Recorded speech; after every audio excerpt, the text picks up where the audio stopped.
the new capital gains tax change happening here in Canada, probably going to impact a lot more people than they're saying it's going to impact, but probably not that many people, right? There's been a lot of talk going on about this capital gains tax, and I'm here to tell you, you want to know the truth?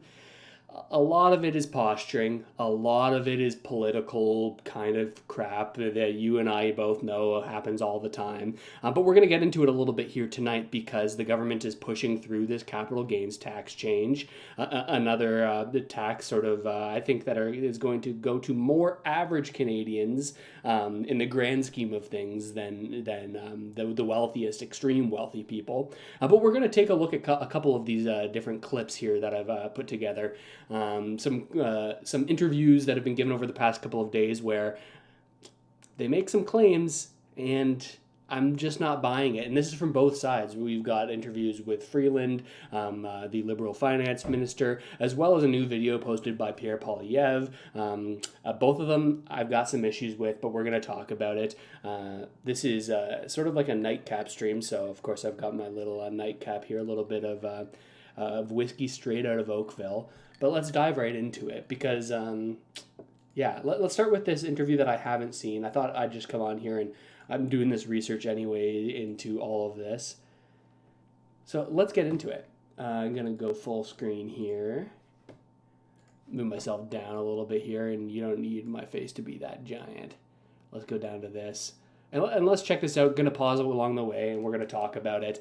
If you're in the chat here joining me, later stream than usual, let me know where you're tuning in from. Maybe some more West Coast folks. We'd love to see you hop in the chat. But let's get right into it here. He wants to tax doctors away when we have a doctor. Like 3x speed. Oh my God. Right back down to it. He wants to tax doctors away when we have a doctor shortage. He wants to tax farmers when we have a food price crisis. He wants to tax home builders when we don't have enough homes. He wants to tax small business when our economy is already falling off the cliff and having the worst growth in the G7. Mr. Speaker, that is insanity. Conservative leader Pierre Poilievre there railing against the Liberal government's move to increase the capital gains inclusion rate. Despite Conservative opposition and outcry from several sectors in Canada, the House voted this afternoon to move forward with the proposed tax changes. The Liberal government says the measures needs to be implemented in order to increase government revenue, and government revenue, it says, will be invested to help all Canadians. Deputy Prime Minister and Minister of Finance, Freeland, is spearheading this, and she joins me in the studio now. Deputy Prime Minister, it's good to see you. Before we get into it, Freeland is doing kind of a round of interviews with all the different news agencies right now about this capital gains tax. So clearly, this is a situation that she thinks the messaging is wrong on. Something that she wants to get a new story out there about what this is. Let's find out what this is in her perspective. A reminder here, this was announced in the 2024 budget that we covered here. I've got it pulled up here. This is what they're talking about. Budget 2024 announces the government's intention to increase the inclusion rate on capital gains realized annually above $250,000 by individuals and on all capital gains realized by corporations and trusts, going up from 1/2 to 2/3 right now. When you sell an investment, only half of the growth of that investment, half of your profit on it, is added to your income in that calendar year. Now they're going to add 2/3 of it to your income in the calendar year. That's how you're taxed on the growth of your assets if it's outside a TFSA or an RRSP. I've heard a lot of people that are confused and think that this will apply to them directly all the time, but this is only going to apply to folks who are realizing over $250,000 in a single calendar year, and that 66% inclusion rate is applied after that $250,000. Now, so for average people selling stocks and things like that, not going to happen every year, but for a lot of people, the one time they realize the most capital gains is when they sell a property that they own, right? Maybe you have you don't have a public sector job like these politicians, and you don't have a retirement pension plan, and 30 years ago you bought a property and have been renting it out and mowing the lawn and fixing the toilets for 30 years, and now all of a sudden, if you want to realize those gains, now you got to pay a higher tax. Even if it is over $250,000, that's a good situation to be in, but I think you get where I'm going here. Let's get into this interview because she frames it in a rather interesting way, I believe. Great to be with you, David. Pierre Poilievre says this is a tax on farmers, a tax on doctors. It's going to make life more expensive and it's going to kill jobs. How do you push back against that? This is about fairness for every generation. It is about being able to make essential investments in housing, in affordability, things like a national school food program, things like dental care. Make essential investments in our economy, things like $5 billion in universities and basic research. We know Canada needs those investments. And if you believe that, then you have to say, how are we going to pay for them? Are we just going to take on more debt? Not fair, and also not great at a time when we want interest rates to come down. But aren't we kind of doing both? And so our decision is tax fairness. Our decision is to say we currently have a tax system where a nurse or a carpenter can pay tax at a higher marginal rate than a multimillionaire. That's not fair. We're changing that, and in doing so, we're raising some money that we can invest in housing, in dental care, and things that Canadians need. But the taxes, the tax increase, the revenue gains from the capital gains changes won't cover all of that, right? There's still a deficit of about $40 billion is your projections, and I know we're waiting for the final numbers to come in on the year past. But that is debt and debt servicing costs that will also go to that next generation. So you're kind of doing both. You're raising taxes in a way some people don't like and adding to the debt. Actually not. Canada's fiscal track is very responsible. Our AAA rating was reaffirmed by the two main ratings agencies after the budget. We have the lowest debt and deficit in the G7. And the proof that we're running a fiscally responsible policy is the Bank of Canada last week was the first bank in the G7 able to lower interest rates because we've been supporting that path. So I want to pause it there because there's already been a bunch of interesting things that have been said. First off, Freeland says, okay, well, we need to invest in Canada. We need to make Canada a better place by investing money now so that we can implement different programs. And that's a reasonable thing, right? Governments are going to invest money in the things that they think are important. Okay, sure. So she then says, if you believe that Canada should invest, then you have to, or you must also believe that it's a good idea for us to implement this capital gains tax. If you believe we've got to invest, then we've got to pay for it somehow. And the only way that we can figure out to raise this money is to tax Canadians, increase the tax on individual Canadians, as well as likely smaller businesses. Like a lot of doctors will sort of structure their businesses as corporations, and now they're going to be paying 66% inclusion rate on absolutely everything. So it's questionable to me, especially when you look at how this money is spent in the long run. Do we as Canadians have faith that the money that is taken from us by changes like this to the tax, do we have faith that that's going to actually be used in a way that's going to result in positive outcomes for Canadians? This is what I think a lot of people are more doubtful about these days. And then, so the second thing she says there is about, okay, Canada, we're doing well fiscally right now. And it's they're politicians, right? So what else do we expect? But the way that she talks about it here, she says, well, actually, Canada's in a really good fiscal position, so much so, like, because of what we, the government, have done over the past 6 months, over the past year, because we've been so fiscally prudent, we've allowed the Bank of Canada to bring down rates. We're the first in the G7. Like, look at us. We're the best country on a fiscal standpoint because the Bank of Canada can now lower rates for us. A couple things here.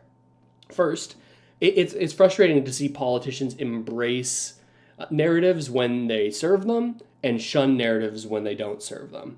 When we saw inflation at an all-time high just a couple of years ago in 2022, well, the narrative that was trying to be pushed was that, hey, the federal government's spending, it's marginal. Our spending is marginal on the impact of inflation, and as a result, the impact on interest rates, the response to that inflation by the Bank of Canada.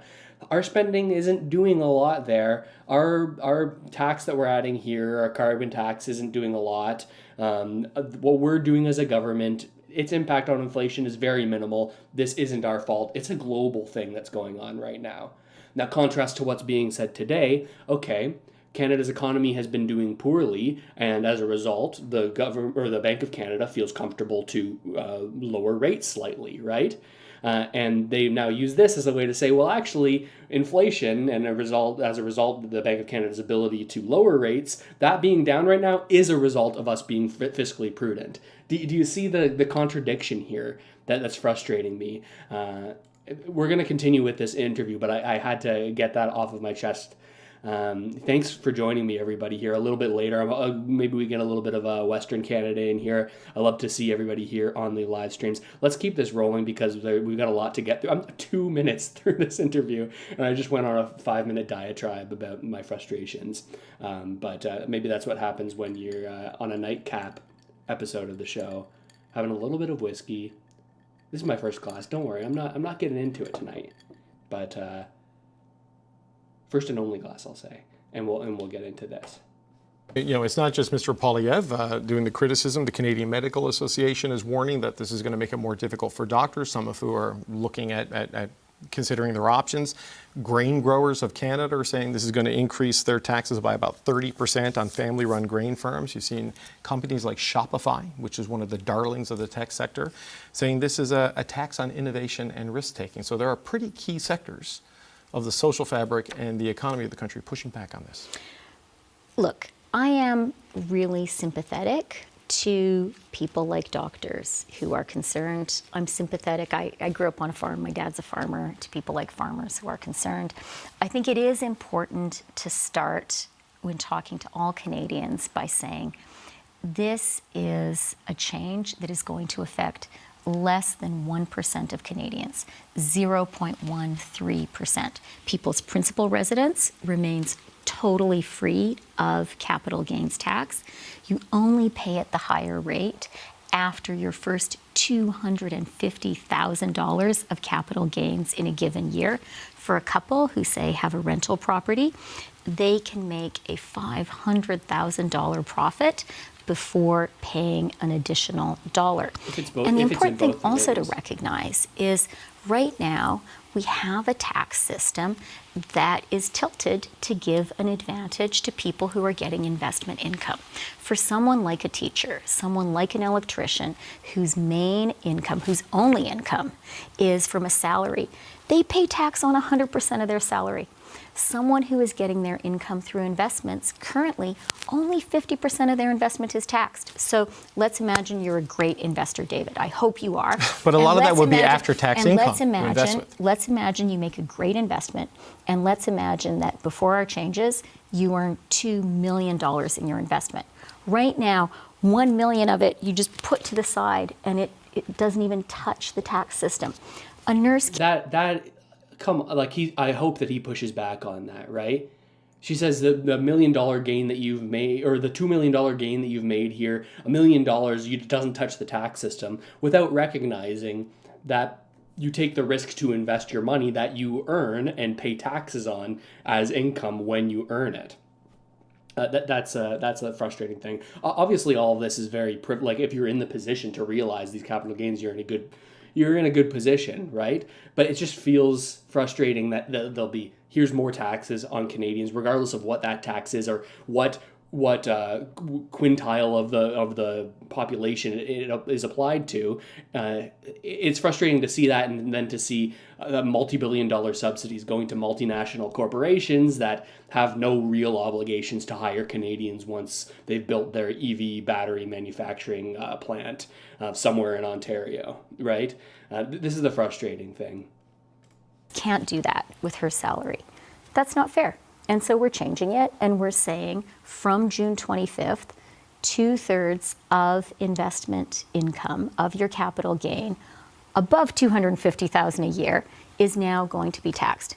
That is fair, and crucially, it is giving us the money to invest in things like housing, like early learning and childcare, that Canadians really need. But a percentage of your capital gains gets sheltered because you need to make income to have money to invest, and that is already taxed, and then it goes into the investment, whatever you make, and that's what the argument is, that it is money that has already had a tax paid on it. And when you look at the example of doctors right now, and I know this is something... Again, the only thing, David, I want to say on that is you haven't paid tax on the gain. No. The money that you invested, You haven't sure. paid tax on the gain, but what right does the government have to your gains? This is like I think some amount,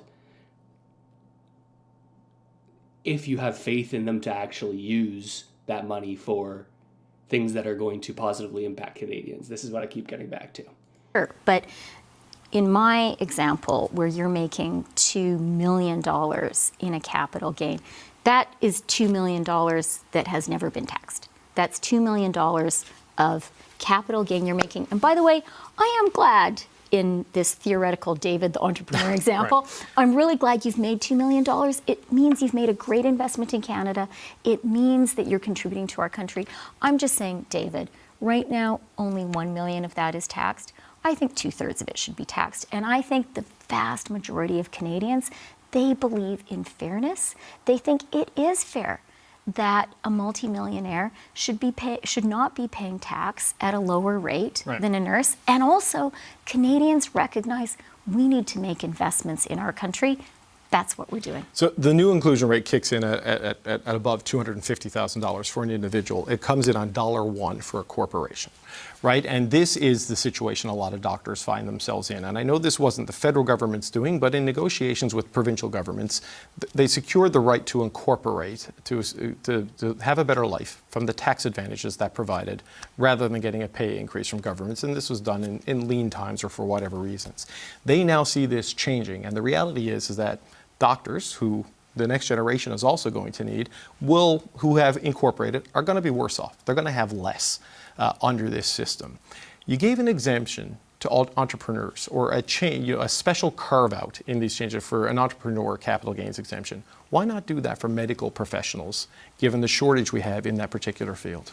Okay, there are very many questions you've sort of jammed in there, so I'm going to try to take them one by one, but quickly.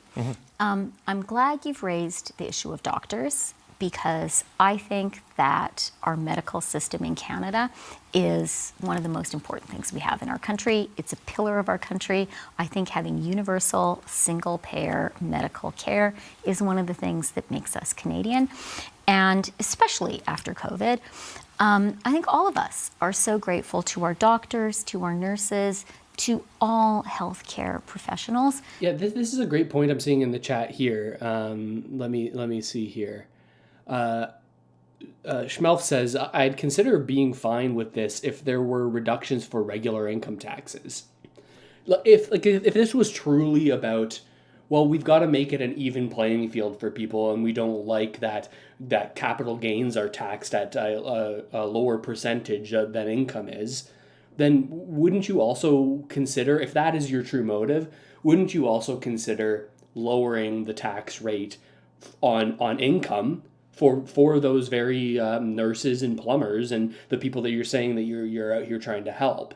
Like, I don't see how this really actually helps average Canadians, right? What it does is it fills government coffers a little bit, and it also, I think this is maybe more of the political calculation, is it kind of puts us into like a class war type sort of framing. Like, this is about wealthy people fighting to not have this tax, and it's so unfair that they're fighting to not have this tax. And you should be really frustrated about it, teachers and plumbers and skilled trades. Those are the wealthy elite that you got to eat the rich, and you got to go after those people. When really, I think that this is going to impact people that are not people that are living in penthouses and have no monetary concerns, right? I think this is going to impact more people than this. So I think that this feels like more of a political calculation than actually trying to raise money to implement programs that are going to make Canada better, right? Like, we already see every single year the government of Canada takes on more and more and more and more and more and more and more debt and refinances the debt that is coming due each and every time by issuing more bonds, right? These bonds have 5-year durations. The one from 5 years ago are expiring. We got to take out bonds at today's interest rates. And for whatever amount of debt we have, we're just going to take out more debt to refinance that. So this incremental gain in government revenue, it seems not entirely meaningful to me when you're taking it out of the pockets of Canadians. I want to move here to make sure we get through the ones that I want to look at. Actually, let's stay on this. Okay, poll in the chat. Do you want to keep on going with this interview, or are we going to check out? We've got Pierre Poilievre's new video. I watched a little bit of this and already heard him sort of say a couple things that I think are lies also.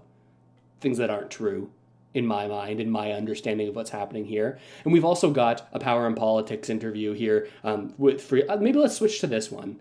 Let's go to this one with Freeland because it'll get into similar points, but I think Vassy Capelos on this show digs into Freeland just a little bit more, and we're going to start a little bit into this interview, and she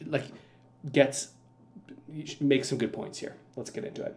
Over 5 billion years. Why are you presenting it as a panacea to all that? I'm not presenting it as a panacea. Okay, for context, she's saying, just for context for where we are in this interview, Vassy's saying, hey, it seems like you're saying that this capital gains tax is a solution to, do you want housing to be solved? Do you want better healthcare? Do you want early learning and childcare? Do you want a food school program? This is what some of the policy goals of the Liberals right now, right? Some of the positive ones that they're trying to say, we need to tax Canadians more in order to do these things. And Vassy's like, is that true? Is that actually true? Why are you presenting this as a panacea, as a sort of all-encompassing solution for these things when it's really not entirely related? Annual basis, then this will bring in over 5 billion years. Why are you presenting it as a panacea to all that?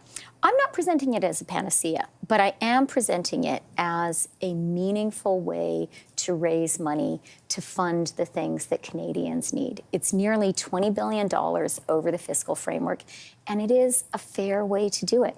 Because right now in Canada, the reality is a nurse or a plumber can pay tax at a higher marginal rate than a multimillionaire.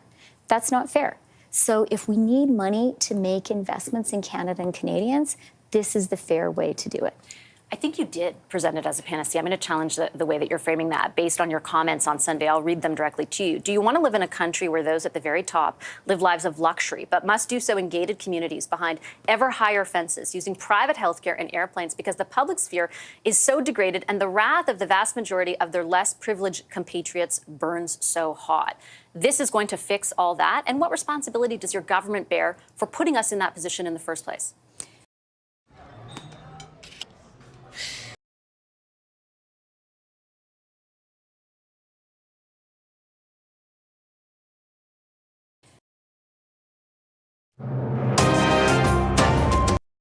Raise money to fund the things that Canadians need. It's nearly $20 billion over the fiscal framework.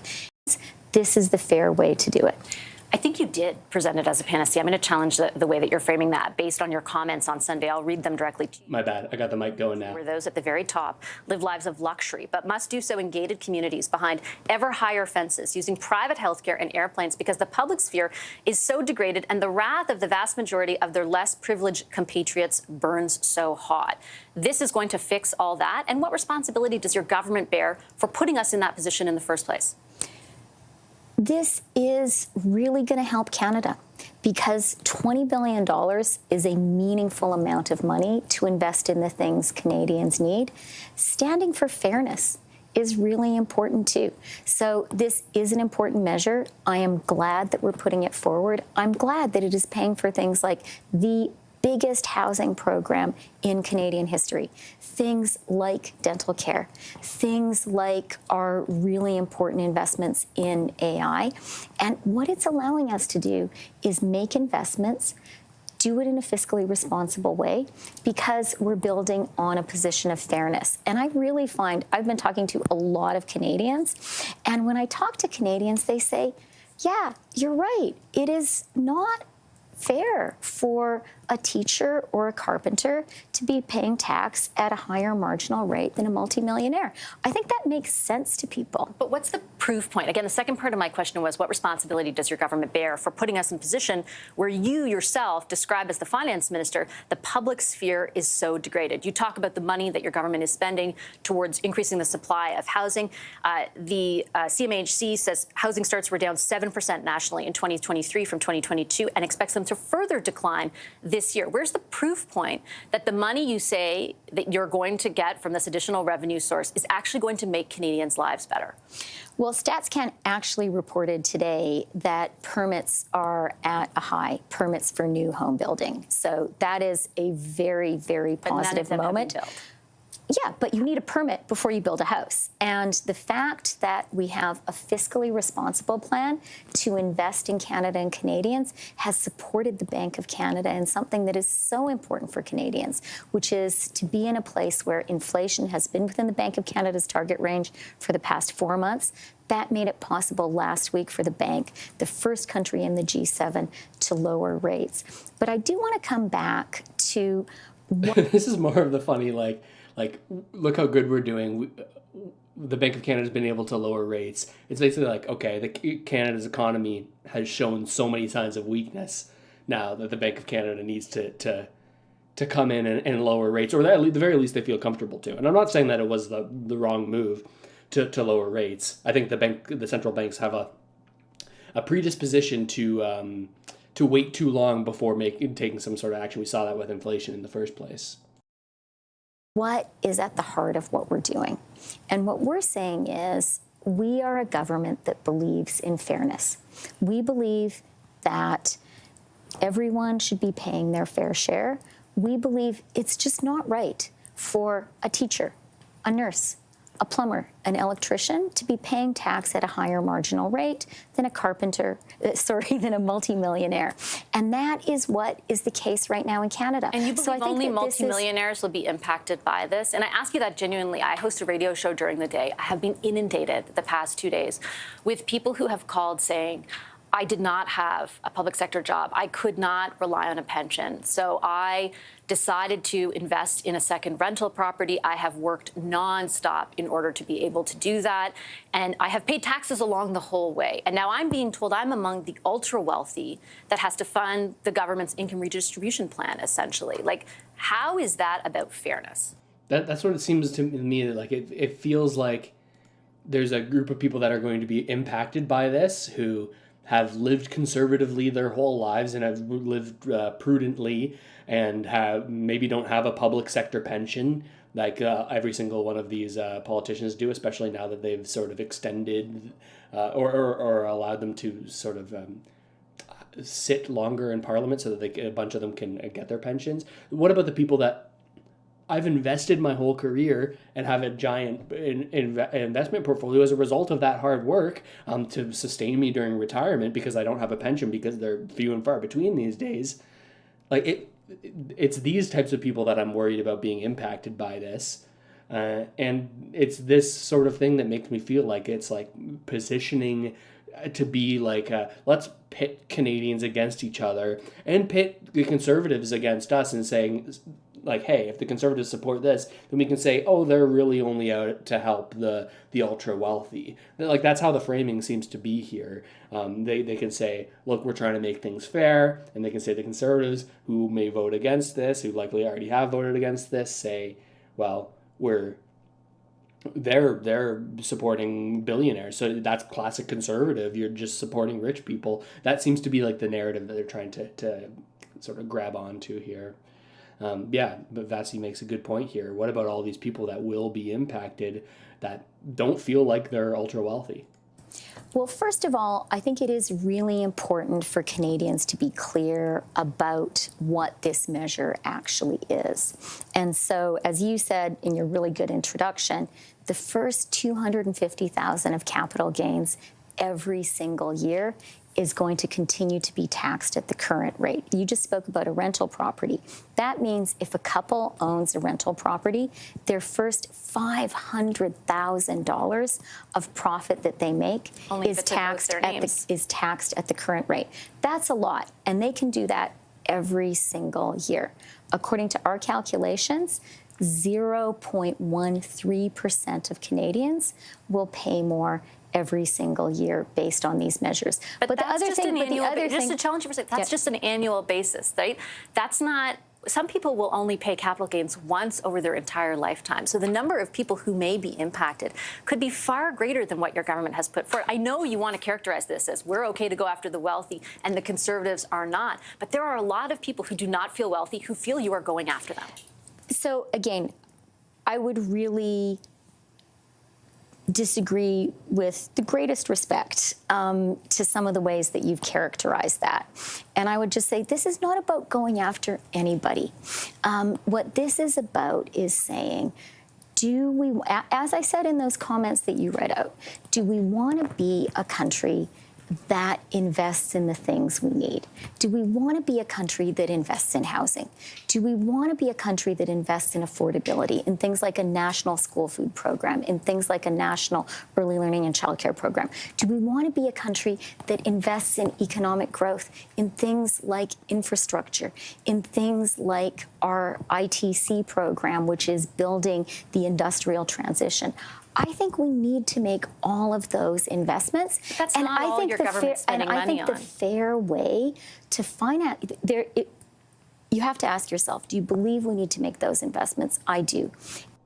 Okay, I want to pause it here, right? Because I think what she's about to say is very, very interesting. This is one of the interviews I actually pre-watched last night, and I thought I gotta bring it up here. Chad, thank you so much for the super chat. Chad says rental property is most likely hits a family when a generation dies and then sells after 40 years owning a place. Yeah, and this is what I'm hearing from a lot of people too. A lot of people who are already worried about, like, hey, how are we going to plan our estates for our children when we unfortunately pass in the future? How can we make it so that they can actually afford to continue to have this property and continue to let it help them? Like, as a parent, you're trying to work hard all your whole life so you can hopefully help to give your children a better life and help them along the way so that they can live the same kind of standard of living or even better than what you had, right? And so many people are worried about this now. When I die, I've got all this capital gains. They're already going to have to pay capital gains tax. Maybe they don't have the money to pay the capital gains tax just from the transfer of the asset from the estate to them. Somebody is owed capital gains, and they're going to have to sell the family cottage as a result. This kind of exacerbates that issue. But but listen here. This is the framing that I get so frustrated with. That if you believe that we must invest in this country, if you believe that the government has a role, I believe that the government should spend. The government should spend on the things that are important to Canadians. They should spend on these things. I don't think that it's always the things that we need to be spending this money on that we actually spend the money on. This is a whole other question. But she says, if you believe that we must invest in this country, which I think everybody does, I don't think there's anyone that's saying zero tax, don't do any, there shouldn't be any kind of government support or any kind of regulation or anything like that. She says, if you think that we should invest, then you also must think that this capital gains tax is a good idea, or at least that's how I heard this. Do you hear it in a similar way? That's and not all your government spending money on. And I think the fair way to finance you have to ask yourself, do you believe we need to make those investments? I do. And if you believe we need to make those investments, then you have to say, how are you going to finance them? Are you going to just take on more debt? I don't think that's right. I think the way to do it is through a fair tax policy, and that is exactly what this is. Our Canadians, wouldn't it be understandable if they were also asking themselves, are we going to get a return on that investment? You haven't just spent money on the things you're talking about. You also spent money on contracts with McKinsey last week that the Auditor General said more than half of which she could not figure out if there was value for money. She also came to the same conclusion on ArriveCan. You have grown the public sector considerably while at the same time time growing the size and the scope of the number of consultants that you've hired and contracted by 88% since you came into office, the reverse of what you promised to do in 2015. Why should Canadians be sure that while they are getting this additional tax for the investments you say are necessary, they will get a return on that investment? So I think the onus is absolutely on the government to spend Canadians' money wisely and well. One of the things that was in the budget that was really important for me is showing a decline in the size of the public service over the fiscal framework, a decline of 5,000 people. That's going to happen by attrition. No frontline services will be affected.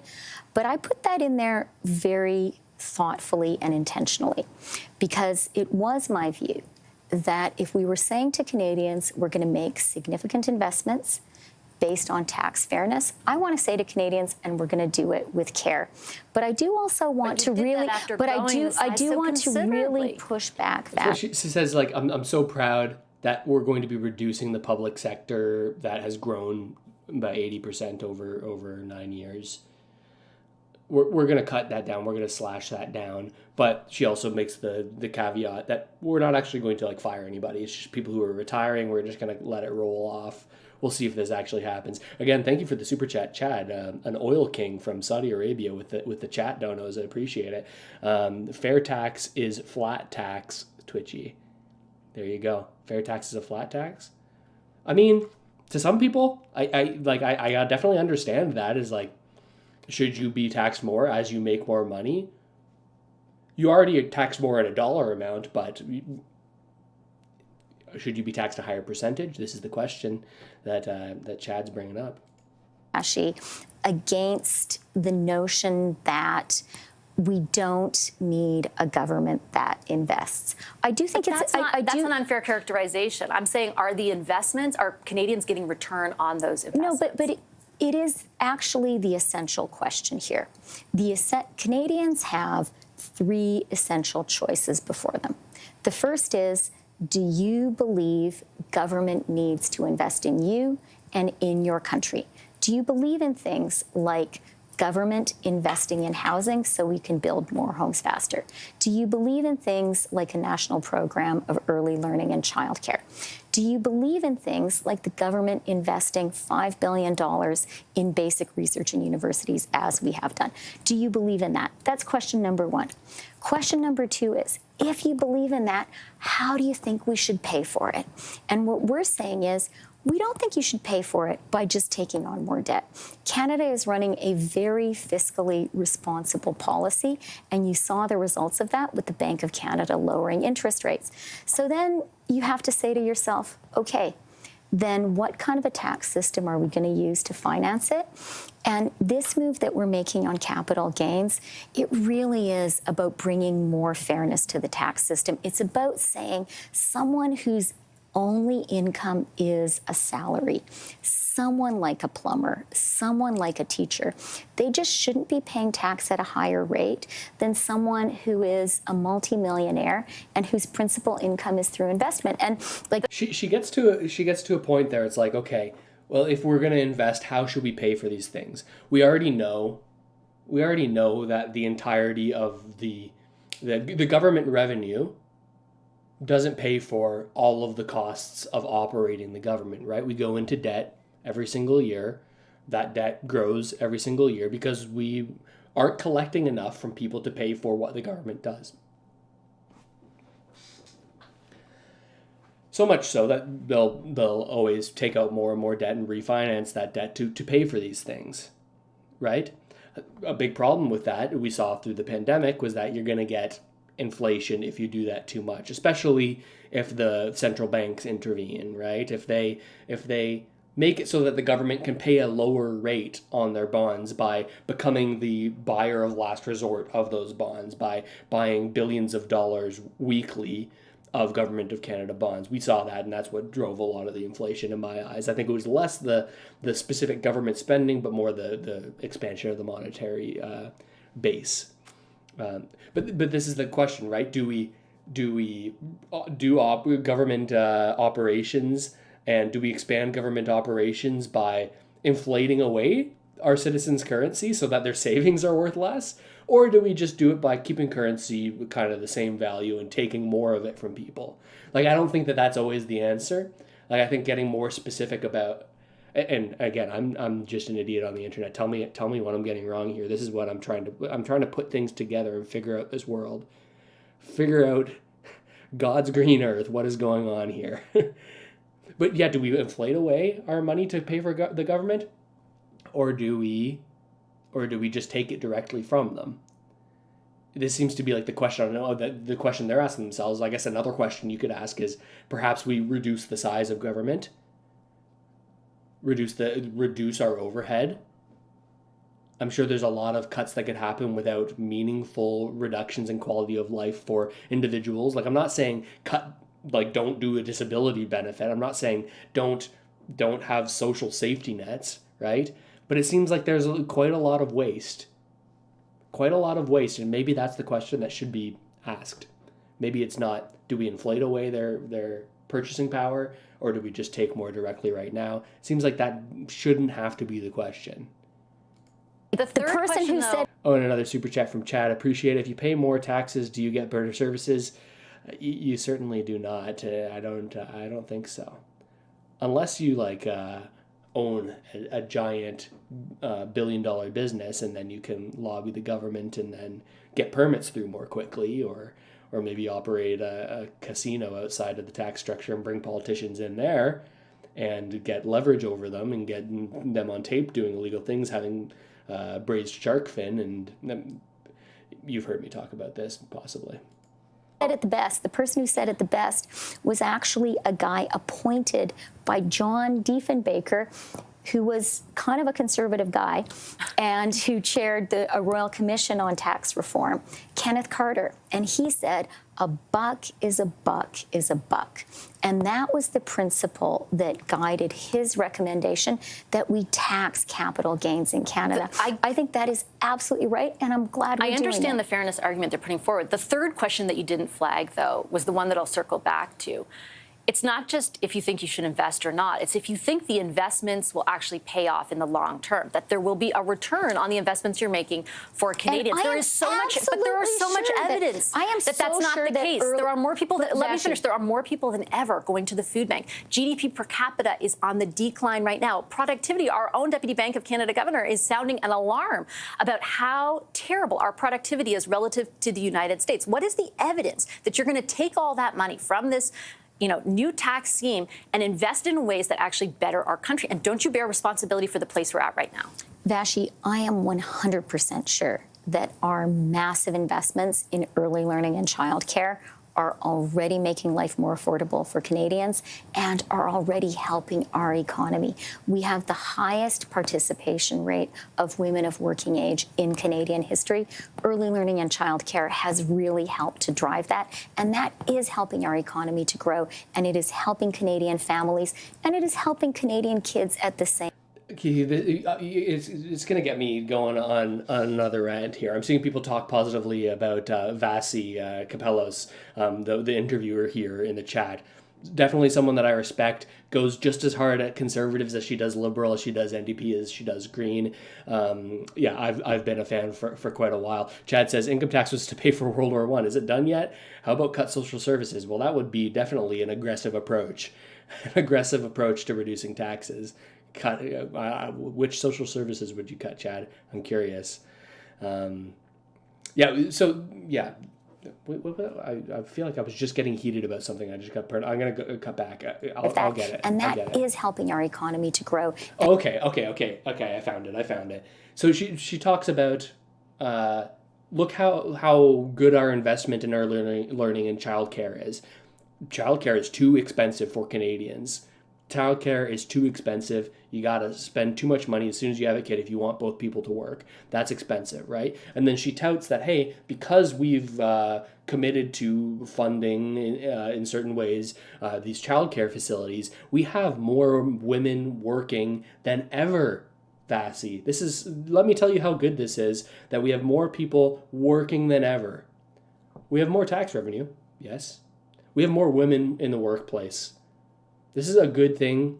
This is a good thing that women should have of course, women should have the option. But I think that this is more of a question of how many one-income households are there left in Canada? We tout this labor force participation rate across both genders as being all-time highs. It's like, how could you ever not have it be? How could you live right now without a dual income? It's pretty damn hard. It's pretty damn hard to do. So saying, yes, we have more women able to work, but I think that there's probably a percentage of those women that would prefer to not be. Would prefer to be with their children, raising a family, right? And I'm sure there's a very big percentage of men who would be the same if they could have one income and have the one woman be the breadwinner and the man stays home and takes care of the kids and gets to spend time with their family. If we could have a one family income, maybe you have two parents who both work part-time, right?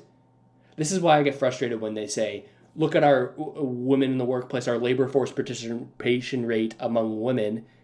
What a good economic policy we have here. But it just seems like it's saying, I don't know, that we're never going to get back to a position where we can have single income families. And it is helping Canadian families. And it is. Yeah, Debbie, you make a great point. There are lots of single parents who are struggling big time. They are. And kudos and respect to you if you're able to make that work. That is a challenge unlike any other, I'm sure.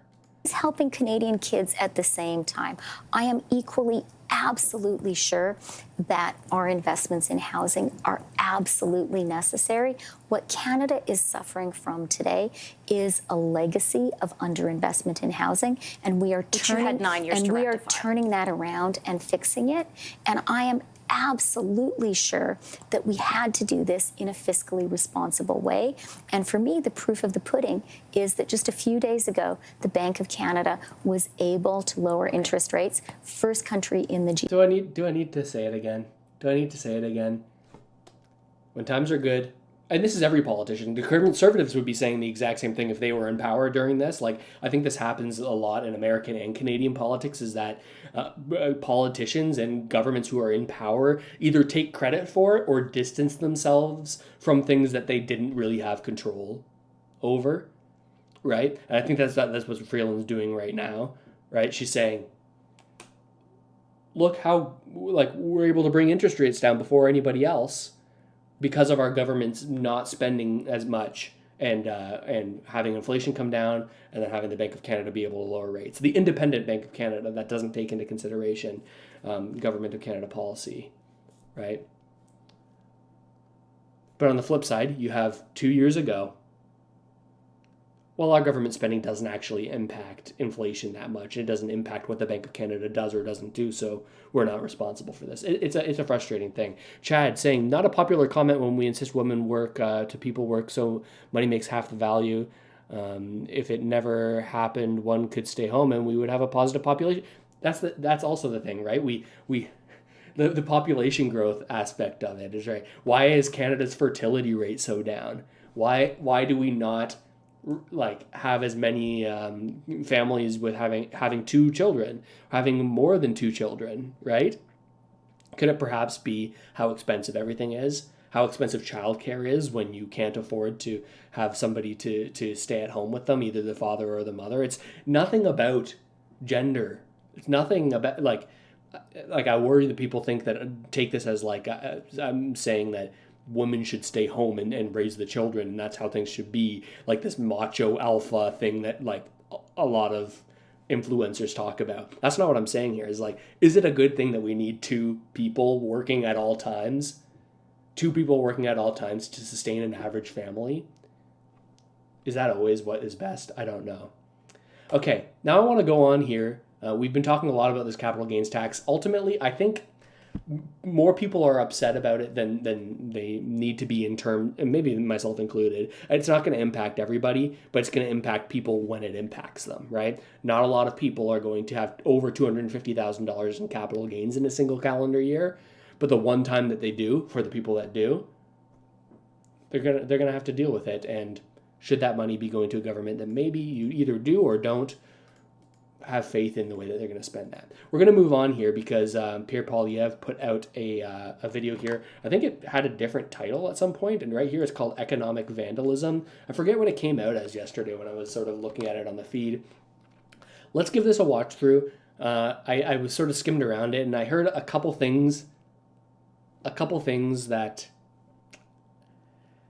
just like Freeland, in some ways, you are always, as a politician, trying to frame things the most positively for you and the most negatively for your opposition. And there are some things that are half-truths here in framing that I think is politically motivated. But yeah, I guess that maybe that's just what we expect from politicians, but let's get into it.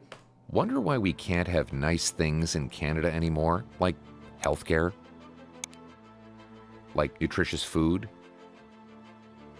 like homes? It's because we're making less stuff and spending more buying it and borrowing and printing money to pay the difference. That bids up costs and leaves us with rising debt and interest rates. Everything is broken and the country is broke. It's the worst. No, really, it's the worst. Under Trudeau, Canada has had the worst growth in income per person, or GDP per capita, of any prime minister since the 1930s. Canada's housing inflation has been the worst in the G7 since he took office and doubled rent and mortgage costs. The OECD has calculated Canada's economic growth will be the worst of nearly 40 advanced countries this decade, and, you guessed it, the worst for the next 3 decades, meaning if you are a young person today, your wages and living standards will fall further and further behind youth in other advanced countries. Canada has had the worst growth in real income per person in the G7 since 2015, down 2%, while our closest neighbor is up 8%. It wasn't like this before. That's a wild chart to look at. Like, right here. Right here. What, like, obviously, America, way bigger country, but that shouldn't so heavily impact the GDP per capita.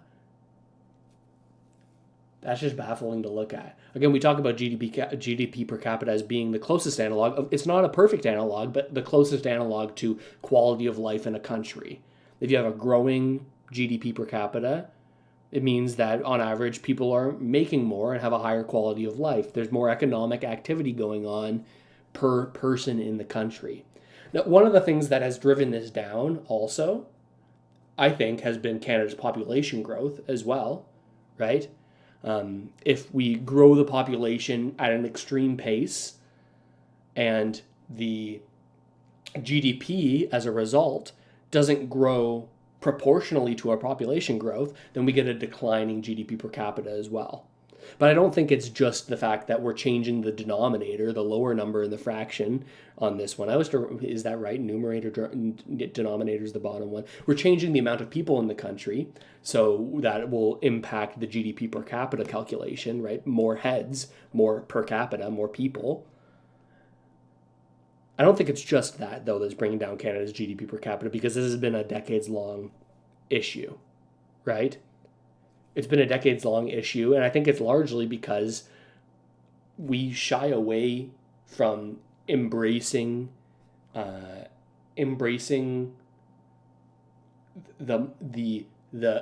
striving to make more money for yourself, the striving to start a business and to make it easy for venture capital funds to invest in those small businesses so that they can expand and possibly stumble upon something that could be an extreme high growth industry like we saw with tech in the States.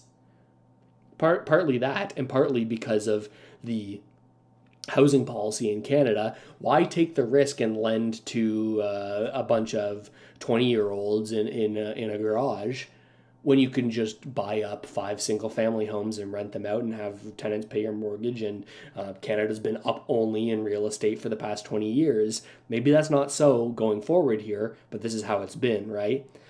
We have a big GDP per capita problem, and seeing a chart like this makes me concerned about it. Percent. It wasn't like this before. Look back. Our GDP per person used to grow at almost exactly the same rate as the US. And then this. What happened? He happened. Even liberal economists like Trevor Tombe are noticing. Quote, Ontario, for example, has a per-person level of economic output that is similar to Alabama. The Maritimes are below Mississippi, and Quebec and Manitoba lag behind West Virginia. Only Alberta exceeds the U.S. average of $76,000. GDP per capita is an issue. I think it's a bigger issue. I think it's an issue that's been more long coming in Canada than just the past 9 years. This is where I will push back on what Poilievre says personally. Like, I think a lot of people are not a fan of Trudeau, and it's very easy to have a one-person scapegoat. But are you really going to believe that Trudeau's the one that's ultimately pulling the strings on all of the decisions over the 9 years? I think that maybe that's giving more credit than is due. But it certainly makes for a good way to get votes when it comes election time. If you pin this all on one individual person, I think ultimately it's more on a political class that has made issues over decades that has led up to this GDP per capita issue. And Chad, thank you, saying just buy BTC. It's happening, kids. I retired last year at 46. Congratulations, Chad, on the retirement. Yeah, I personally hold Bitcoin and Ethereum as my crypto sort of holdings there. I think it's okay for people who have already diversified themselves into low-fee index funds inside of their TFSAs, their tax-sheltered investment accounts, right? TFSA is not a good name for it. They say it's a savings account. It's an investment account. And if you're using it as a savings account, then you're not getting the full benefit of it. But yeah, I think it's something people can look into, especially if you can even buy an ETF and hold a crypto ETF inside of your registered, your tax-free accounts. No wonder Alberta has cut taxes and red tape and embraced free enterprise. In fact, the economy of one U.S. state, Texas, is now bigger than the economies of all Canada's provinces and territories combined. That's right, with 10 million fewer people, Texas has a bigger economy than all of Canada. Incidentally, Canadian companies have been leaving us for the Lone Star State. It's not because we're not working as hard. It's just that we're not producing as much. Productivity is output per... I can think of another reason that people might leave for Texas. It's no state income taxes. ...per hour worked. Canadians worked a total of 34.6 billion hours in 2023 to generate a GDP of $1.8 trillion US. That works out to about $53 an hour US. That's compared to $78 per hour in the US. That means they produce nearly 50% more economic value per hour than we do, which means they can make more in less time. According to an RBC report, the productivity gap with the US now stands at about $20,000 per person a year. So why are we producing less? We're just as smart, we have more resources and land per capita, and we have the best workers in the world. The problem is, they don't get the same tools and technologies to make things. Economists give tools and technology a name: capital. Capital is nothing new. Since our primal ancestors built huts, wheels, or bows and arrows, we had capital. Adam Smith's Wealth of Nation explained that in a tribe of hunters or shepherds, a particular person makes bows and arrows, for example, with more readiness and dexterity than any other. He frequently exchanges them for cattle or for venison, and gets more cattle and venison than if he himself went to the field to catch them. The hunter is the laborer. The bow and arrow is capital, like the carpenter, the hammer, the painter, the brush, the pianist, the piano, the fisherman, the boat. Ugly socialist ideologies like fascism and communism try to turn labor against capital, worker against business owner. But labor and capital need each other. Often the laborer owns the capital, like the fisherman who owns his boat. If there were no profit in buying a fishing boat, no one would do it. The fisherman would not leave the shores, and you'd have no fish on your plate. Or burgers. Yeah, these are great points about capital being necessary to actually do the things that you want to do to make money. But I think the point that he's making here about the fisherman and his boat is what we've gotten away from, and that something I'm not confident that a conservative government would help a lot with. Like, obviously, they would not have the capital gains tax like the one we're talking about today, or it seems like they're against it. But I think that we're not really going to get to any solutions here unless we have more people who are working at companies, working for equity in those companies, right? Working for equity, working for ownership in those companies, working for a share of the capital ownership, right? Working for a share of ownership of the tools, a share of the corporation, right? I think that's what people should be looking for, is trying to own more things, because those are the things that go up in value when inevitably central banks print money and then your savings are less valuable, but the companies that you own, or the companies you own partially, i.e. stocks and shares, equity in those companies, that retains its value and often will grow along with the company. There's been some experiments out of guys in the States that are having more and more employees work for ownership, work for shares in their company that they're working for. Not a lot of that going on these days, at least that I'm seeing.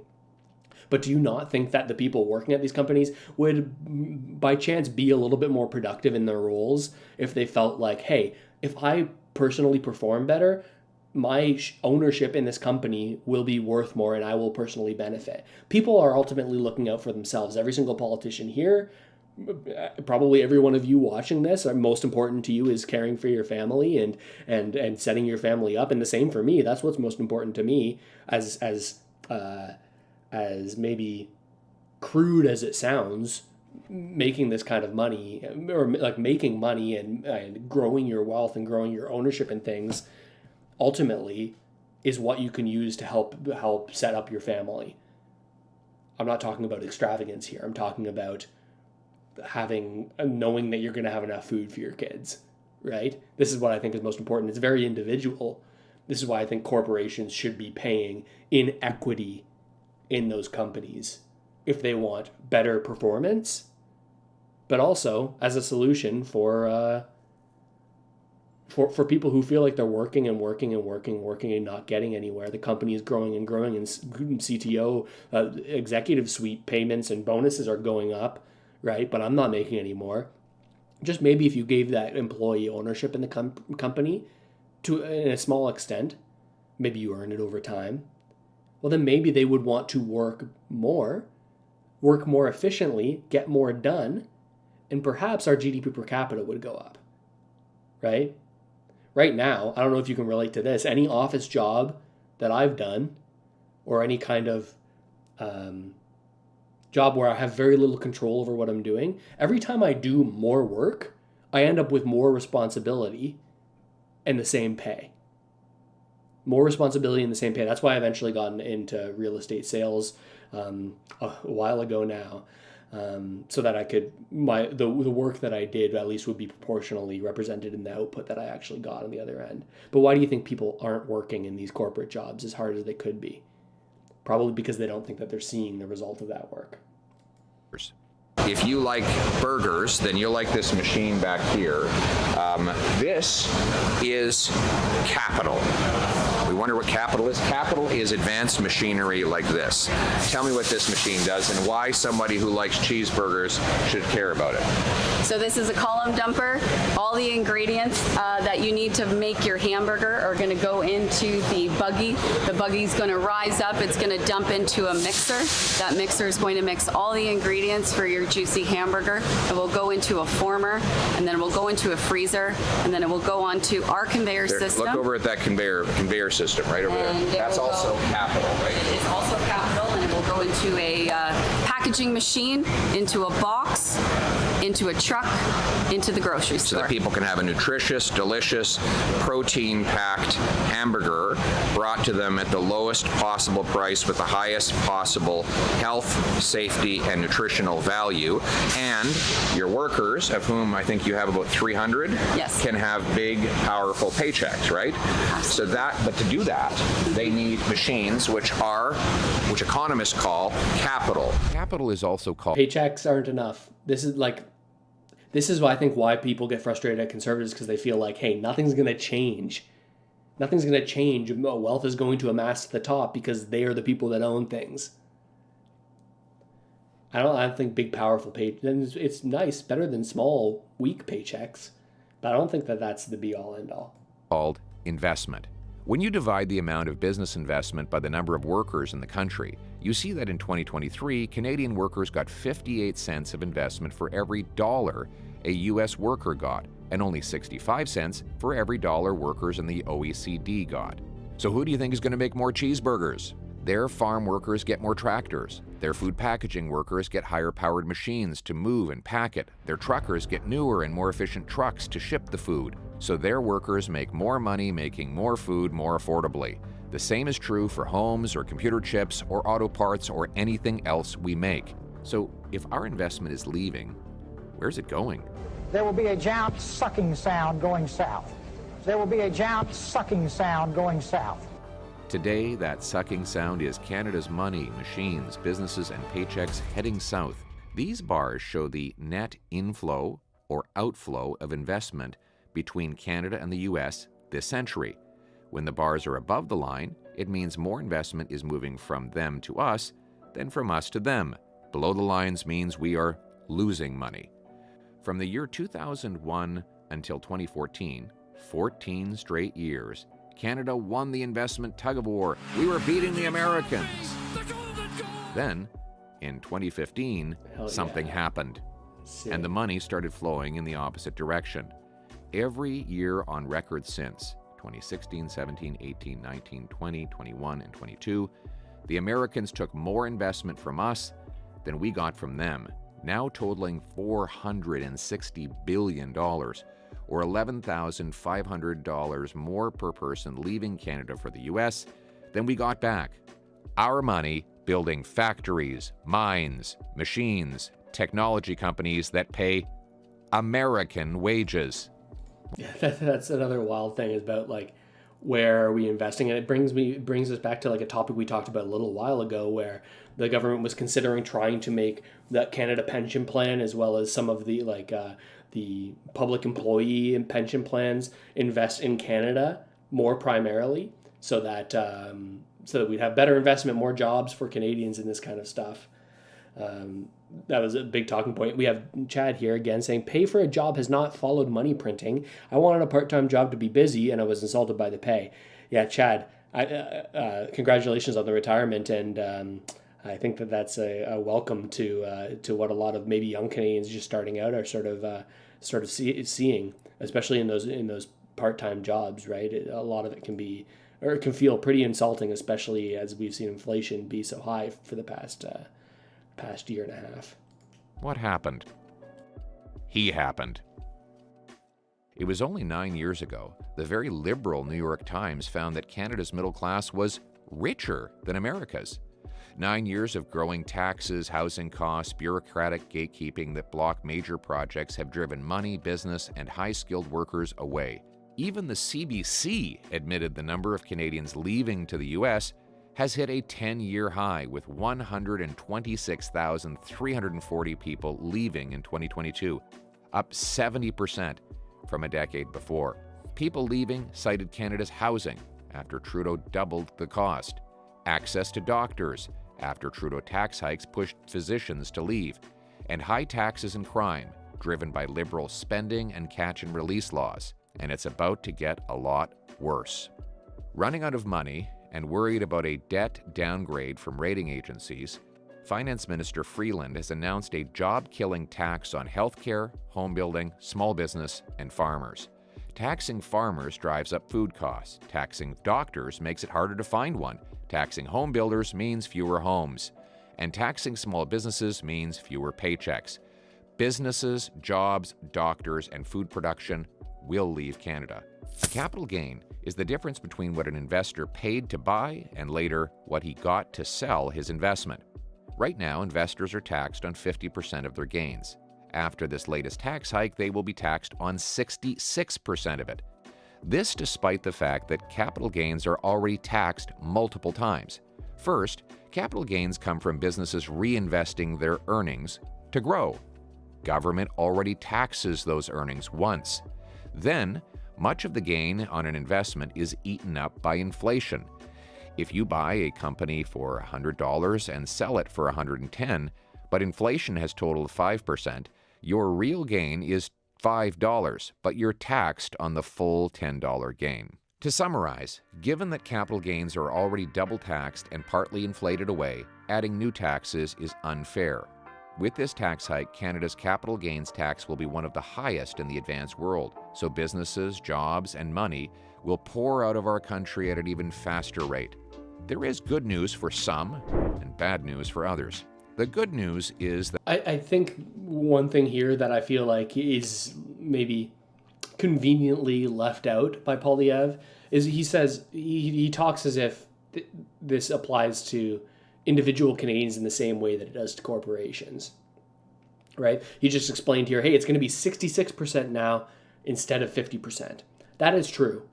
That is true for corporations, right? Corporations and trusts will be 66% of their capital gains will be taxed as regular income in the calendar year that they realize those capital gains, right? That's the 66% inclusion rate for every capital gain dollar.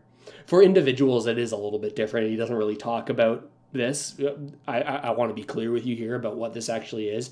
Most people aren't going to experience this every single day, every single year even, or any time in their life in a lot of cases, right? Because this change from 50% to 66% in capital gains inclusion rate only happens after you've declared $250,000 in capital gains in a single calendar year, right?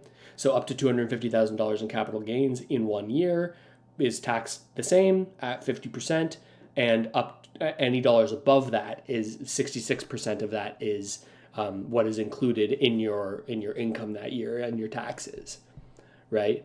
So it doesn't really say that most individuals this isn't going to impact people as much. Like definitely will impact people selling their secondary properties, cottages that people inherit, rental properties for people who are using those rental properties as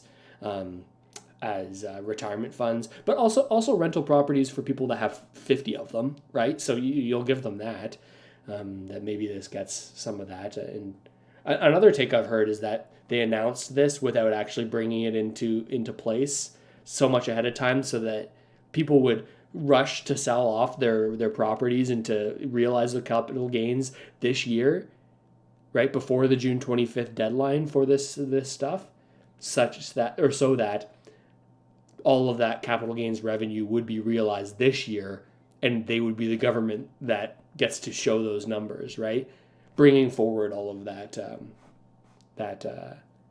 capital gains that they may have seen down the road, bringing it all forward because they've given this arbitrary deadline for which they're going to treat capital gains differently.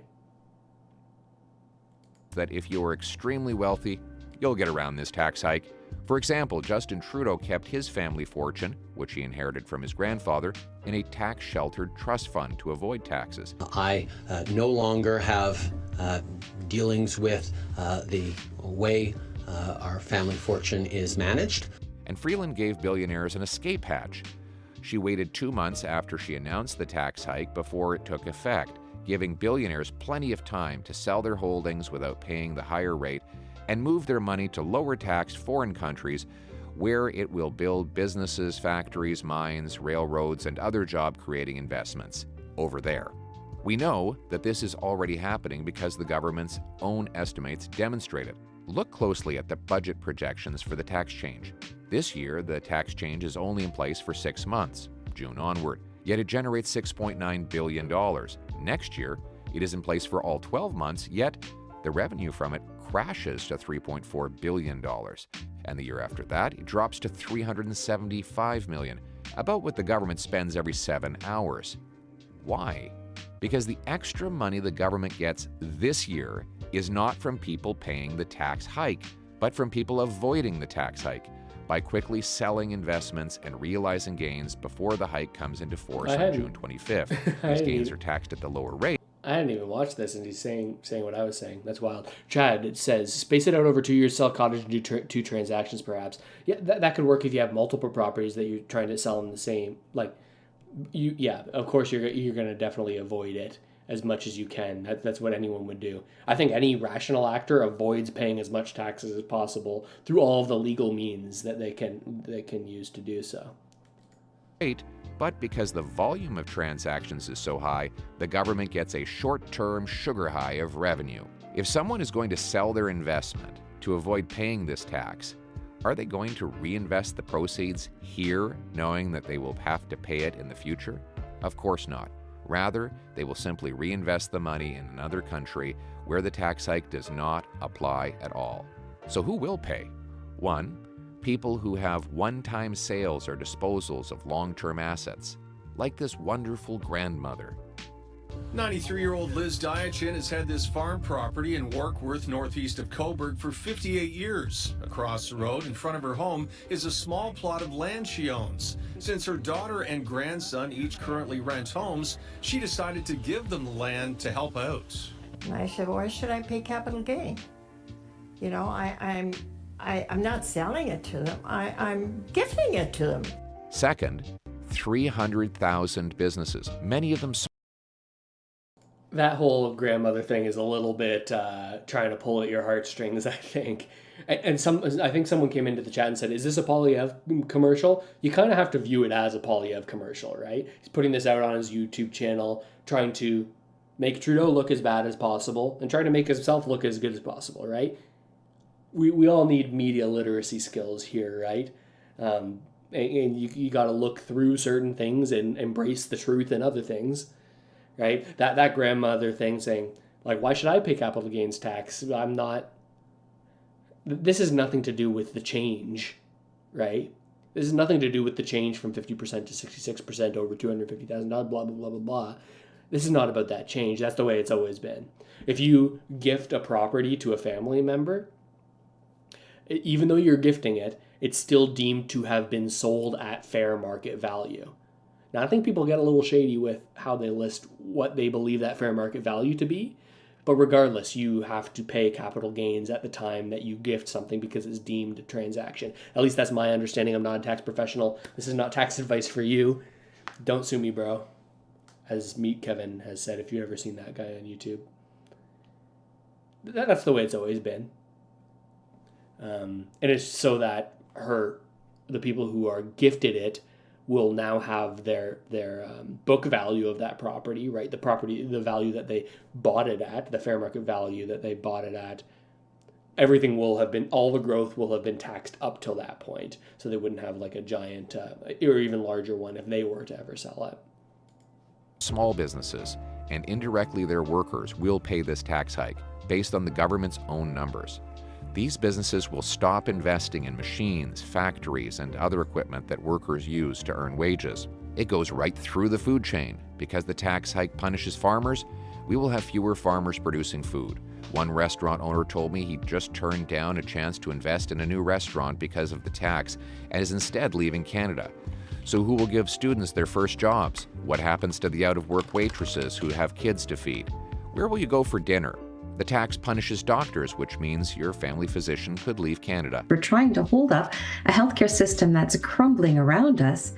We really cannot introduce new reasons for physicians to scale back their practice, particularly community family medicine practice. It's simply the wrong move. Because it punishes home building, there will be fewer homes built, and you will eventually pay more to buy or rent. And after investors leave, who will be left to pay the taxes? You. Just like you got the bill after Trudeau promised 9 years ago that some rich guy on a hill somewhere would pay for all his spending.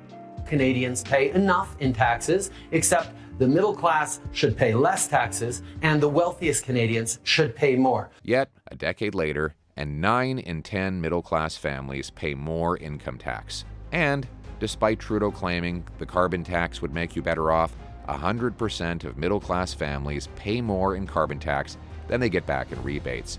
And for the first time since the Great Depression, the middle class can't afford homes or food. We'll pause there. There's another like convenient half-truth, right? Or like we gotta talk about the assumptions of what's being said. The carbon tax, most families, it's my understanding that most families have a negative overall financial impact as a result of it, right? They're paying more on everything when you include everything, when you think of all of the businesses that may raise prices or all of the truck shipments and all of this, everyone's paying more. When you include all of those economic considerations, but when it comes to what is it? When it comes to like the dollar on the specific tax on the goods, that most people will get that money back in a rebate. But when you consider all of the impacts, all of the economic impacts, it ends up that most people are in a worse off financial position because of the tax.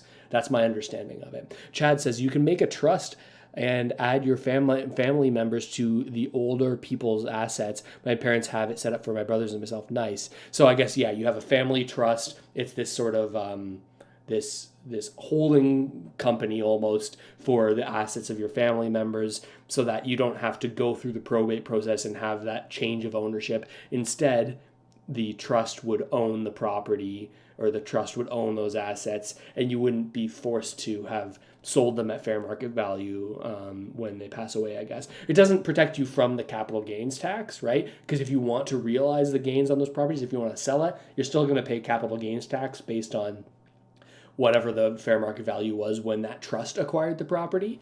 But it is a way that you can maneuver. At least that's my understanding of it. As for that rich guy on the hill, well, he's never been richer. At a time when the richest are only getting richer? After 9 years of Trudeau, Justin Trudeau is not worth the cost. To fix what he broke, we need to overhaul the system to make taxes low, simple, and fair.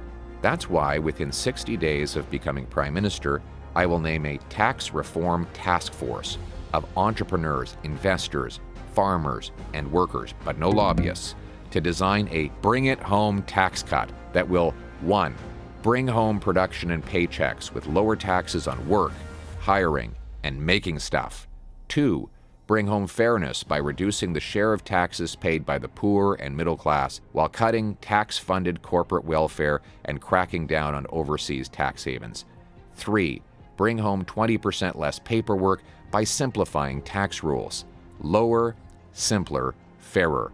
We will unlock the potential of our strivers, inventors, builders, entrepreneurs, and workers to restore Canada's promise. Those who go sleepless nights mortgaging their homes, wondering how they'll pay employees, will have their eventual success rewarded and not vilified. Instead of turning workers against business owners, we'll turn workers into business owners. We'll axe the tax, build the homes, fix the budget, and stop the crime. We will be a country where hard work earns powerful paychecks and pensions that buy affordable food, gas, and homes in safe neighborhoods. Now, let's bring it home. Certainly a lot of promises. Certainly a lot of promises. A lot of them sound good, as most promises do. I think if we end up seeing him in the Prime Minister's role, then I'll probably be even more critical of Poilievre in that situation, right? I think you have to be more critical of the government that's in power, and we'll see if he follows up on these promises. But a lot of this stuff sounds good, right? A lot of this stuff sounds good, and yeah, you just gotta wait and see if that's actually going to materialize. That's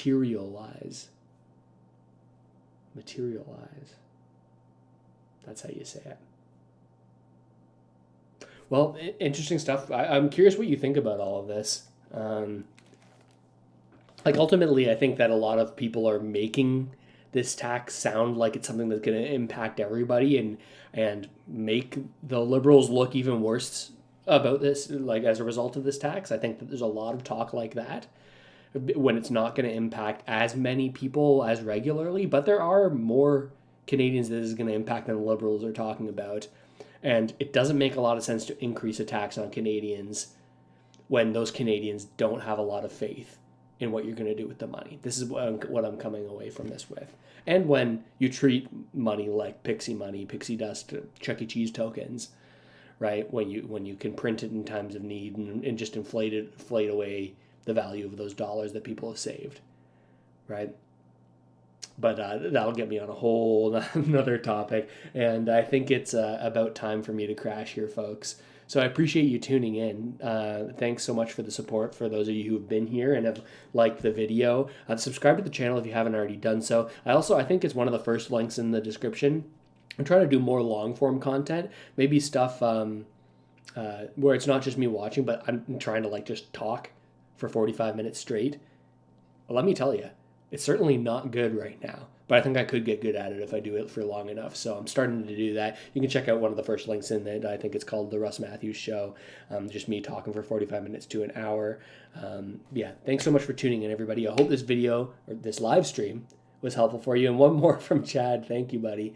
This tax is not just taxing the rich. Far better ways. Also, I count the days till October 2025 when JT is trebuchet. I think that there's a lot of people that share in that sentiment. Yeah, and if it was really about fairness, then why not reduce taxes on the people that are not as wealthy, who are not making as much money? Why does it need to be an increase of tax rather than a tax cut for the people that are most disadvantaged? Maybe it's not actually about raising money.